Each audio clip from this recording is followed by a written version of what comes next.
Hi, Leonel. Thank you for your questions.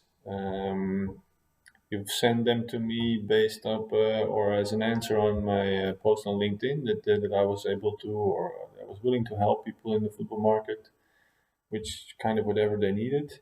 And you reached out to me with several questions about the football tour market. Happy to answer them.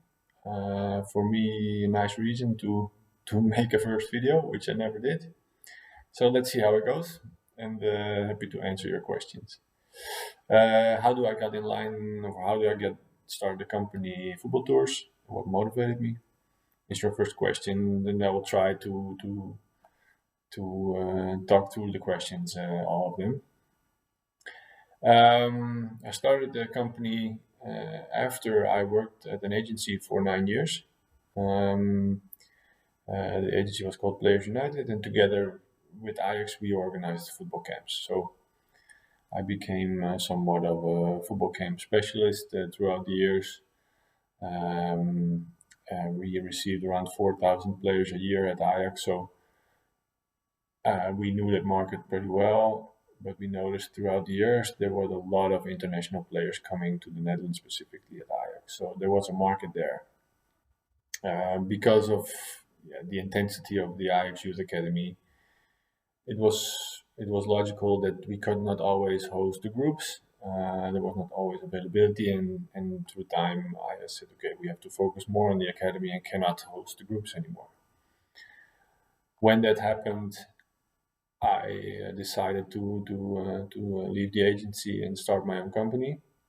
And because of the network I had, the demand that was there to come to the Netherlands, start my own company and arrange football tours for the companies and the groups that want to come, and not do it with Ajax, but do it with the other big clubs in the Netherlands.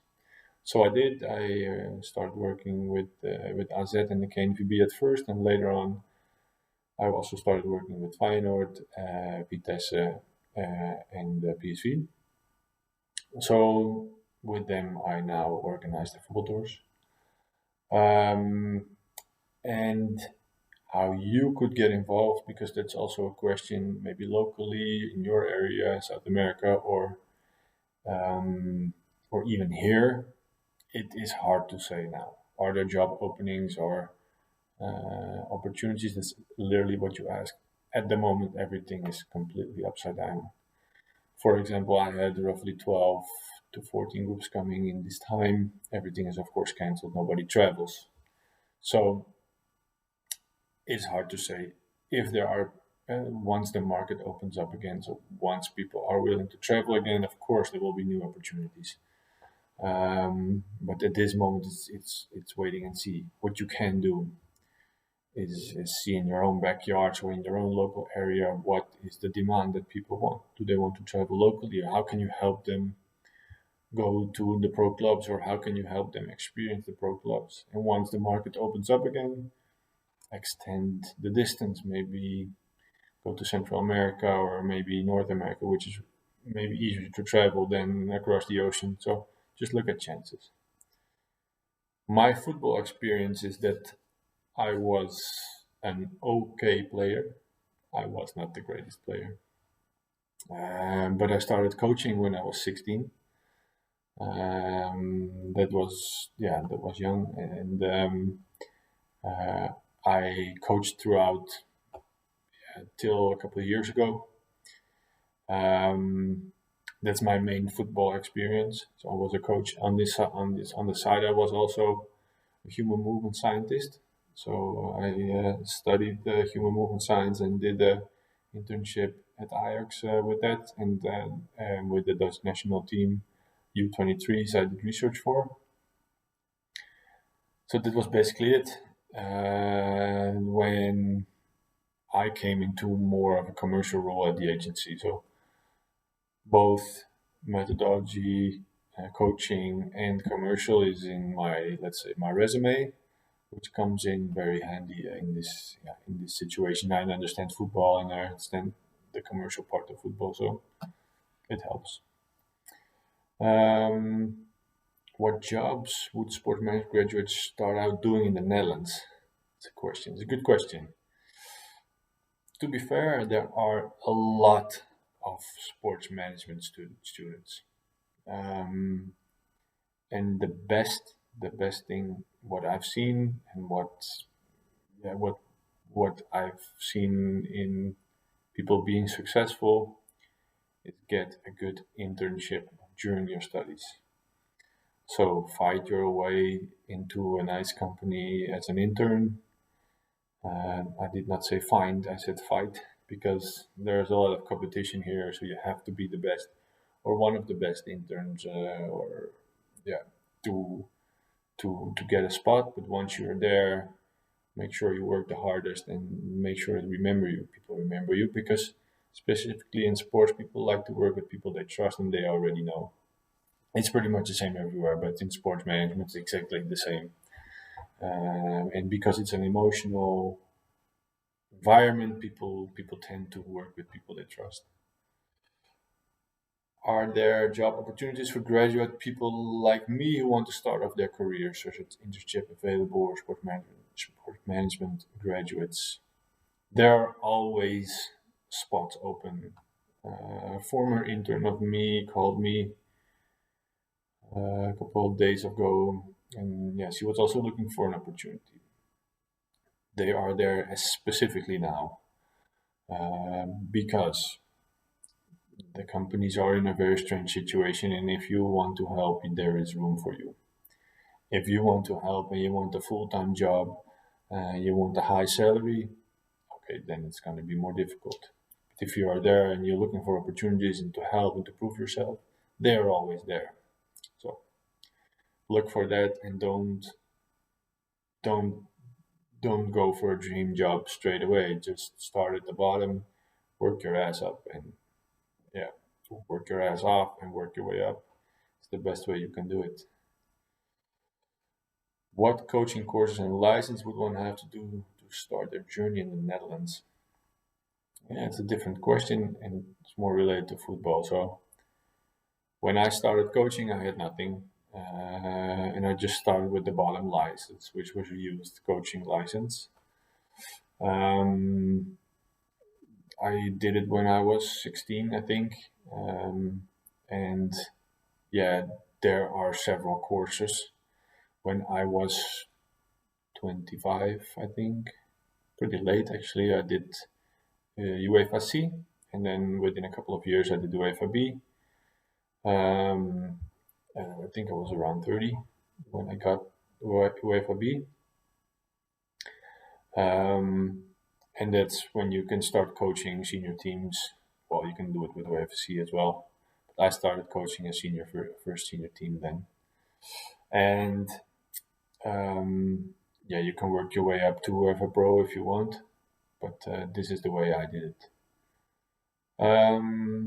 Do clubs take future coaches, managers under their wing and let them get experience at the same time by getting their badges, licenses, and do the clubs finance it? So first part, yes. So clubs take coaches under their wings, have them do an internship or be an assistant, and at the same time get their license. I choose not to do that, but I know many who did, and it's very successful because you do not have the responsibility of the team. You are an intern at the team, so you have extra time to put in your course. You have the time to do your task. You have the time to do your assignments, but also you're involved in the team. So everything you learn, you can put straight away into practice, which is perfect. Do clubs pay for it? Depends on the club. I paid. No, I didn't pay for my license myself actually, but it was not paid by a club. Most of the time, it's an investment for yourself, or the club pays your license. But then it's mandatory to be there at the club for a couple of years so they can get their investment back, which is pretty common. Once you get a little bit higher, it's common to invest in the license yourself. So yeah, it depends completely on the situation. To be honest, I don't know how it is with you guys. And last questions: how would one become part of a football club or a football institution? Apply, apply, apply, apply, apply. Don't take no for an answer. And for of course, I don't know which clubs are in your area, but you have to be persistent. And if it doesn't succeed in the year one, you have to succeed in year two, three. It doesn't matter when, but just keep on pushing until the spot comes up, or they, like I sometimes said, be so good that, or be so persistent that they cannot ignore you anymore. That they have to give you the spot.